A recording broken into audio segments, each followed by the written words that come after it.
Class 10th mathematics का हम लोग आज क्वेश्चन नंबर 3 हल करेंगे। तो क्वेश्चन नंबर 3 सबसे पहले समझ लेते हैं कि कहता क्या है। कहता है 2 केजी सेब और 1 केजी अंगूर का मूल्य किसी दिन 160 रुपया था। यानी 2 केजी सेब खरीद लेते हैं और 1 केजी अंगूर खरीदते हैं तो आपको कितना पे करना पड़ता है? 160 रुपया। लेकिन 1 महीने के बाद क्या होता है कि मूल्य में उतार चढ़ाव हो गया, कम और ज़्यादा हो गया। तो अब क्या होता है कि 4 केजी सेब और 2 केजी अंगूर का मूल्य जो है 300 रुपया हो जाता है। तो इस स्थिति को आपको बीजगणितीय रूप और ज्यामितीय रूप में दोनों में व्यक्त करके दिखाना है, जैसा आप पहले से दिखाते आए हैं प्रश्न 1 और प्रश्न 2 में। तो आइए यहाँ से हल शुरू करते हैं और यहाँ मानेंगे हम लोग कि माना 1 केजी सेब का मूल्य क्या हो जाता है? x रुपया हो जाता है। x रुपया माने हैं तथा 1 केजी का लिखेंगे, से नहीं, 1 केजी का से लिखना था सेब, ये सेब लिखा हुआ था, से नहीं सेब। और 1 केजी यहाँ पर लिखेंगे अब अंगूर का मूल्य कितना है? y रुपया है। या आप ऐसे भी लिख सकते हैं इसको कि माना कि सेब का मूल्य जो है x रुपया प्रति किलो, 1 केजी मानिए प्रति किलो बोलिए, दोनों एक ही बात है, ठीक है। आप ऐसे भी मान सकते हैं कि सेब का मूल्य, माना सेब का मूल्य क्या x रुपया प्रति किलो है, x रुपया प्रति किलो है। तो ये दोनों एक ही है, आपको सिर्फ लिखने में अंतर है, ठीक ना, लिखने में अलग अलग दिख रहा है, दोनों एक ही बात है। इसी प्रकार से लिखेंगे कि माना अंगूर का मूल्य जो है वह y रुपया प्रति किलोग्राम है। अंगूर का मूल्य क्या लिखेंगे? अंगूर का मूल्य कितना हो जाएगा? y रुपया प्रति केजी हो जाएगा। दोनों एक ही बात है। पेन खत्म हो गया, मैं दूसरा पेन ले रहा हूँ, ठीक है, यहाँ पर कोई दिक्कत नहीं। अब प्रश्न से क्या करेंगे आप? प्रश्न से यानी प्रश्नानुसार प्रश्न क्या कहता है वो लिखूंगा मैं। कहा कि 2 केजी सेब और 1 केजी अंगूर, 1 केजी सेब का कीमत 1x रुपया, 2 केजी का कीमत 2x रुपया, तो ये हो गया 2x। और 1 केजी अंगूर, तो 1 केजी अंगूर का तो आपने माना ही है y रुपया, दोनों मिलाकर आपका कितना हो जाता है? 160 रुपया। ये कह रहा था आपका पहली बार। पुनः क्या कहा? पुनः मतलब फिर से क्या कहा कि 4 केजी सेब, 1 केजी सेब का कीमत 1x और 2 केजी का 2x, 3 केजी का 3x, 4 केजी का 4x। तो 4 केजी सेब का मूल्य हो गया 4x और 2 केजी अंगूर का मूल्य हो गया 2y, और पे करना होता है, देना पड़ता है इसके लिए आपको 300 रुपया। ये हो गया आपका दोनों समीकरण। अब हम लोग यहीं से आगे बढ़ेंगे, समीकरण 1 के लिए करेंगे हम लोग। समीकरण 1 के लिए क्या करेंगे? समीकरण 1 के लिए हमने यहाँ पर लिख रहा है 2x + y बराबर 160।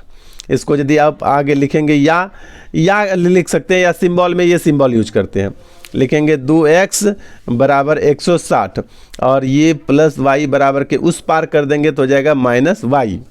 एक और स्टेप यहाँ पर लिख लेते हैं कि यदि आप x बराबर लिखेंगे तो लिखेंगे 160 - y, और ये दोनों के बीच गुना का चिन्ह होता है, तो गुना वाला बराबर के उस पार जाएगा तो क्या होगा? भाग लगेगा, यानी बट्टे में लिखेंगे इसको, नहीं कोई दिक्कत नहीं। अच्छा, वाई यहाँ पर क्या था? 2 था, ये 2 लिखना है, 2 x नहीं 2 लिखना है, 2, ठीक है। तो ये आपका हो गया अब x बराबर 160 - y बटे 2। इसके लिए हम लोग एक टेबल यहाँ पर खींचेंगे और एक टेबल में 2 ही मान अभी रखेंगे, 3 मान रखने में थोड़ा देर हो जाता है। तो पहले हम लोग y लिख देते हैं, और y बराबर यदि आप 10 के डिफरेंस में लिखिए अब, तो हम y बराबर लिख देते हैं 20, ठीक है।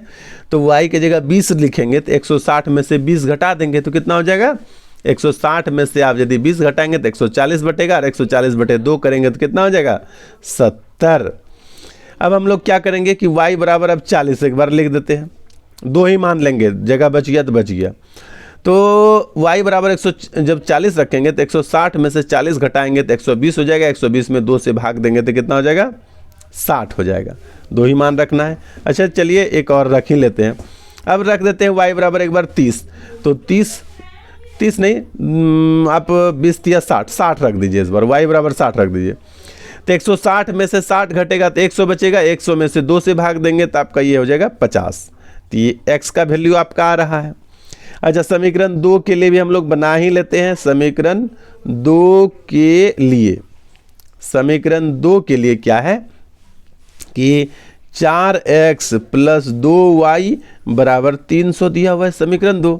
या फिर देखिए, या लिखेंगे तो ठीक है, नहीं तो सिंबल में लिखेंगे तो ऐसा लिखना पड़ेगा। या क्या होगा कि 4x = 300 और ये +2y बराबर के उस पार लेके जाएंगे तो क्या हो जाएगा -2y। या फिर x बराबर लिखेंगे तो क्या हो जाएगा, इस तरफ देखिए अब क्या बराबर के इस तरफ है, दाहिने साइड है आपका 300 - 2y। अच्छा, इस 4 को भी देखिए यहाँ पर नहीं लिखे, यानी 4 यहाँ से गायब होगा तो 4 और x के बीच में गुना का चिन्ह होता है, गुना वाला बराबर के उस पार जाएगा तो क्या हो जाएगा, बट्टे में हो जाएगा, तो /4। अब आप टेबल बनाइए, टेबल बनाएंगे और टेबल बना के ऊपर में लिखेंगे y, नीचे लिखेंगे x, और y बराबर आप क्या लिखना चाहेंगे, y बराबर हम लिख देते हैं यहाँ पर 50। तो y बराबर यदि 50 लिखेंगे तो y गुना है 2, यानी 50 × 2 100। 300 में से आप क्या करेंगे, 100 घटा देंगे तो 200 बचेगा, और 200 में से 4 से भाग देंगे तो आपका बच जाएगा 50। 50 × 200, यानी y बराबर आपने कितना लिया है 50, तो x बराबर भी क्या आया 50। y बराबर लिए 50 तो x बराबर भी आया 50। अच्छा, दूसरा y बराबर हम 40 ही ले लेते हैं इस बार, तो देख लेते हैं कि x बराबर कितना आता है।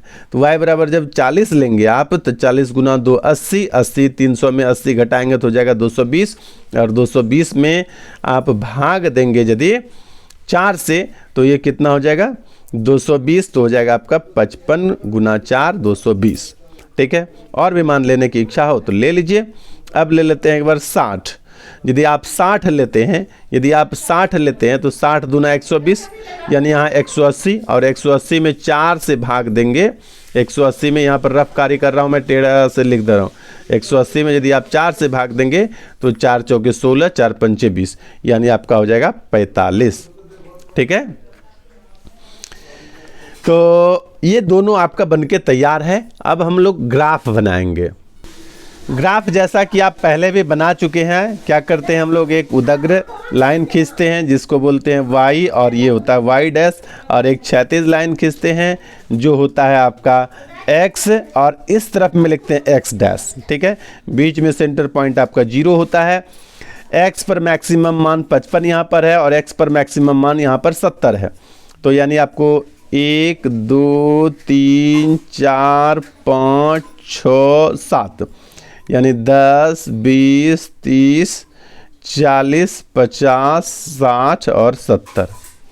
ठीक है, अच्छा, y पर मैक्सिमम मान यहाँ पर 60 है, और y पर मैक्सिमम मान यहाँ पर भी 60 है। तो यहाँ पर 1 2 3 4 5 6, यानी 10 20 30 40 50 और ये 60। इधर माइनस वाला मान होगा -10 -20 और -60। इधर भी -10 -20 -60 -70। अब क्या लिखने की जरूरत नहीं है। आइए, तो अब हम लोग क्या करेंगे, समीकरण 1 के लिए पहले करते हैं, y बराबर 20 लेते हैं। यहाँ पर y बराबर 20, तो x बराबर कितना होगा 70, यानी y बराबर 20 और x बराबर 70 यही है। x के मान को हम लोग पहले लिखते हैं और y के मान को बाद में। उसके बाद दूसरा क्या करेंगे कि y बराबर 40 लिए, y बराबर 40 है और x बराबर 60 है, x बराबर 60 है, यानी ये दूरी आपका यहाँ पर ये 40 और 60 वाला लग रहा है, नहीं यहाँ से 60 और यहाँ से 40। अच्छा, एक y बराबर अब 60 ले लीजिए, यहाँ पर 60 है और x बराबर कितना हो गया 50, तो ये हो गया आपका, यहाँ से चल जाइए यहाँ पर। ठीक है, तो ये हो गया, इसको लिख लेना चाहिए। मैंने बाद में इसलिए लिखा यहाँ पर क्योंकि लिखने के बाद में काट कूट करना पड़ गया था पीछे, इसलिए यहाँ पर x का वैल्यू पहले लिखेंगे 70 है और y का वैल्यू कितना है 20 है। इसको इस प्रकार से घेरिए। यहाँ पर है x का वैल्यू कितना है 60 है और y बराबर आपका 40, तो इसको भी घेर दीजिए। यहाँ पर x का वैल्यू कितना है 50 है और y बराबर 60 है, इसको घेर दीजिए। और फिर से मैं एक कलम की सहायता से इसको एक लाइन खींच लेता हूँ, और थोड़ा सा अंतर यदि सब पॉइंट ना भी मिले तो आप समझिएगा कि ये हाथ से बनाने के कारण ऐसा होता है। यदि आप स्केल से बना करके ग्राफ बनाएंगे तो कोई अंतर नहीं होगा, एक सीधी रेखा में तीनों पॉइंट क्या होगा इसी रेखा पर मिलते हुए जाएगा। और दोनों तरफ एरो दे दीजिए। और यहाँ पर क्या करेंगे हम लोग, समीकरण का नाम लिखेंगे कि किस समीकरण से बना है। तो समीकरण है 2x प्लस वाई बराबर 160। ठीक है, थोड़ा सा साइड से लिखने में नहीं बन रहा था। ये आपका एक समीकरण क्लियर कर दिए। दूसरे के लिए भी y बराबर हम लोग क्या लेंगे, 50 लेंगे, x बराबर भी 50, यानी x बराबर 50 और y बराबर भी 50। तो ये आपका यदि इस तरह से डॉट करके सीधा जाएं और यहाँ से, तो यहाँ पर ये मिलेगा। ठीक है, ये यहाँ पर मिलेगा और ये पॉइंट जो है दोनों का 50-50 पर है। ठीक है, चलिए अगला है 40, y पर 40 लेना है तो x पर 55 लेना है। तो x पर 55 लेना है, ये थोड़ा सा आगे यहाँ पर आ जाएंगे, यहाँ पर। ठीक है, तो ये हो गया, इस पर 55 है y पर, और इस x पर 55 है, y पर कितना है, 40 है। ठीक है, अच्छा अगला यदि y पर 60 ले लेते हैं, y पर 60 ले लेते हैं तो x पर कितना होगा, 45 होगा। x पर 45 होगा, यानी यहाँ से इस प्रकार से ये इधर मिल जाएगा, 60 और 45 यहाँ पर। ये पॉइंट आपका, ये पॉइंट क्या है, x पर 45 है और y पर 60 है, इस प्रकार से। अब लाइन देखिए दोनों इसी पर ओवरलैप लगभग करता हुआ आ रहा है, या स्केल से बनाने के बाद पता चलेगा कि ओवरलैप कर रहा है या थोड़ा डिफरेंस है। तो यहाँ पर हम क्या करते हैं कि इसी समीकरण के लिए हम लिख देते हैं यहाँ पर कि 4x प्लस 2y बराबर 300। ये हमारा इस समीकरण के लिए भी इसी लाइन को हमने मान लिया, और पहले समीकरण के लिए भी और दूसरे समीकरण के लिए। तो ये आपका ग्राफ भी बनकर तैयार है और ज्यामितीय रूप में भी है। आपने प्रश्नावली 3.1 के तीनों प्रश्न हल कर लिए हैं। आप इसको बढ़िया से देखिए, समझिए, और यदि एक बार में समझ में ना आता है तो आप इसी चीज़ को दोबारा भी देखिए, चीज़ें आपको अच्छे से समझ में आ जाएगी। जब तक समझ में नहीं आए तब तक आप रिप्ले करके वीडियो को देखिए। मैं उम्मीद करता हूँ कि आप एक ही बार में समझ जाएंगे। धन्यवाद।